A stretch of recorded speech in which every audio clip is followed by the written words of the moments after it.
Hi guys, this is Asal. I'm studying for the bar and I wanted to review my notes with you. So today I'm studying contracts and I'm studying the Parol evidence rule. The Parol evidence rule states that extrinsic evidence may not be used to modify or supplement a written contract. So what happens here, parties to an agreement will include all terms in a written contract, then the parallel evidence rule only applies to that integrated agreement. So the next thing I would like to do before I talk about my notes a little bit more is talk about this book right here, and it's exam tips. As you can see over there, it says exam tips. Right here, it says the overall rule. Remember the standard of parallel evidence rule. And then it says evidence of a prior oral or written agreement may never be admitted to contradict any final writing integration and may not even supplement a final writing that was intended to constitute the complete agreement, total integration. And then the next thing it talks about is focus on the exceptions, because most exam questions involve not the standard parallel evidence rule, but situations where the rule does not apply. So pay attention to that. And then the next thing, it says clarification of ambiguity, because evidence of a prior contemporaneous negotiations is admissible to properly define an ambiguous term. So what you can do on the exam, you can head note ambiguity and then go into that, define ambiguity and then analyze it. The next thing, it talks about custom. You see right here, custom. It says that there are several ways in which customs may be introduced to interpret the meaning of a contract. So there's the course of dealing, and then there's the usage of trade. You got to look that up with yourself. And then finally, it says the existence of a condition and or formation of a defect. So keep an eye out for the formation of a defect. Maybe on the exam, again, put a head note, defect, and then really describe it and get into that. It says existence of a condition and or formation of a defect.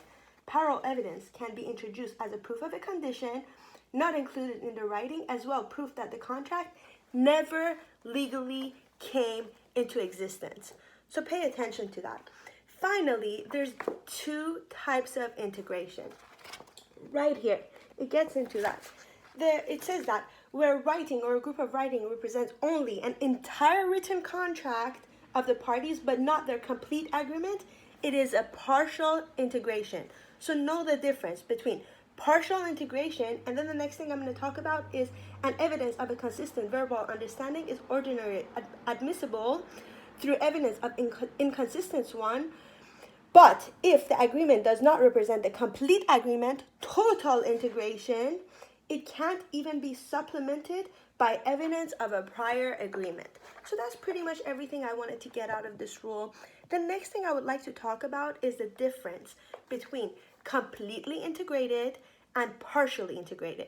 So, completely integrated is adopted by the parties as a final and complete statement of the terms, whereas partially integrated is adopted by the parties as a final but incomplete statement of the terms. So you got to pay attention to that. For the parallel evidence rule to apply, an integrated agreement must also be binding. Remember that. And then also, the parallel evidence rule applies to extrinsic evidence of any prior agreements and any contemporaneous spoken agreements. So pay attention to that. I would like to give an example real quick.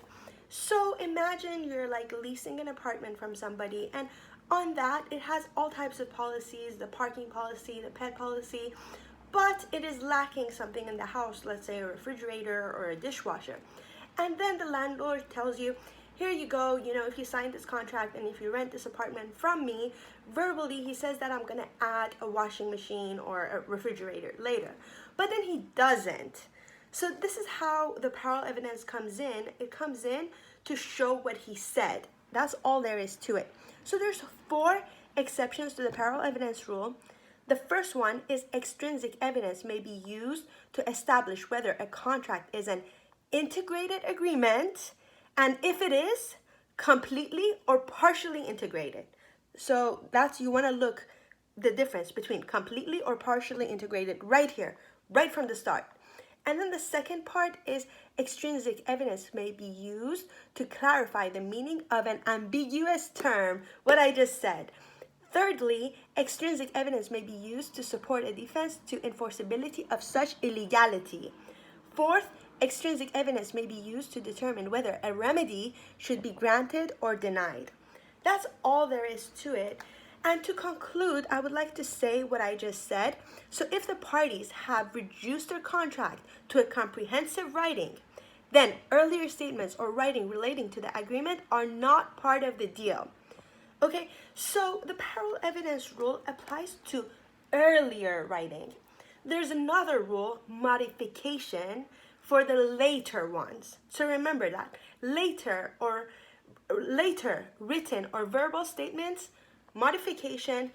Earlier, it's what? Parallel evidence rule. Finally, I would like to repeat by telling you what integrated writings are. It is comprehensive agreement that seems to be final expression of the parties' agreements. So remember that. And to finish up, I would like to give you one last example from the Mitchell v. Lath case. So what happens here? Mitchell is the buyer, Lath is the seller. Lath tells Mitchell that if you buy my land, he owns a lot of land and there's a very ugly looking house across the street. He owns that too.